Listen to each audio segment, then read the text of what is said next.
Bir başlayıram jurnaldan adları saymağa. Kim yoxdursa qayıb. Lahlə.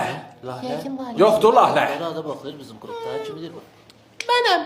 Amma adım Lalədir. Lap yaxşı.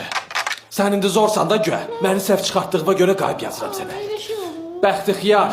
Bəxtiyar dedi. Yoxdur Bəxtixiyar, tanımırsınız qrup yoldaşınızı. Mənim adım Bəxtiyardır. Güzgüdə gedib özünə baxmısan nə gündəsən? Sən Bəxtixiyar deyilsən. Yox. Bilmək istəyirsən nəsən? Nəyəm? Sən birbaşa xiyarsan. Seviş. Hə, gəlməyib dərsə Seviş.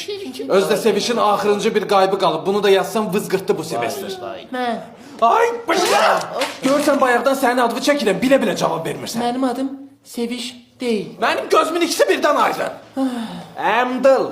Hə, yoxdur. Hardadır bu Əmdıl? Gəlməyib dərsə. Əmdıl gəlməyibsə onda bundan sonra vapşe gəlməsin. 5 dənə qayıb birdən yazıram. Burada.